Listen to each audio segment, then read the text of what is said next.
টিফিনে বাড়িতে এসে খাবে। তো এই দুঃখটা বয়ে বেরিয়েছি বাচ্চাদের যখন সুন্দর করে টিফিনের বাক্স নিয়ে স্কুলে যেতে দেখি, সেটা কিন্তু হতো না। আমরা এই তার পেছনের পাড়াতেই আমাদের ছিল একটা ড্রেন, বড় ছিল, এক লাফ দিয়ে ড্রেন পার হয়ে বাড়িতে টিফিন খাওয়া। এই দুঃখটা পেয়েছি, কিন্তু যাই হোক। আর এখানে তো খুবই ভয় পেতাম যে স্যারদের, বিশেষ করে এই ঘরটা, স্যারের ঘরটা। তারপরে ম্যাডাম যখন থাকলেন লতিকা মুখার্জি, তো ওদিকে যাওয়ার খুব ইচ্ছে, যেতে পারতাম না। ম্যাডামকে ভীষণ ভয় লাগতো এবং শুনে শুনেই ভয় লাগতো। ম্যাডাম কিন্তু কোনো বকেনি আমার, তো সেটা কোনো সময় আমাদের বকা টকা করতেন না।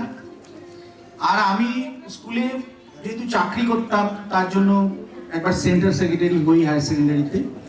তখন আমি যখন এখান দিয়ে যাই, তখন দেখি মাস্টারমশাইরা বাইরে গল্প করছে, আমাকে দেখি ছুটে ঘরে ঢুকে যেত। তো সেটা একটা এক্সপিরিয়েন্স বটে। মানে আমি সেই লোকটা যাকে মানে যে সামনে দাঁড়াতে ভয় পাইতাম, আর সেখানে আমাকে দেখে মাস্টারমশাইরা ঢুকে যাচ্ছে, আমি কি সেই লোকটা? যাই হোক, সবাই খুব ওয়েল বিহেভ ছিল এবং আমাদের দীপক স্যারও খুব ভয় পেতাম। কিন্তু আমি যখন মাস্টারমশাই বললাম, অন্য কারণেও আসতাম, স্যার ঘরে ডেকে নিতেন। রাজকমল স্যার ছিলেন অনেকটা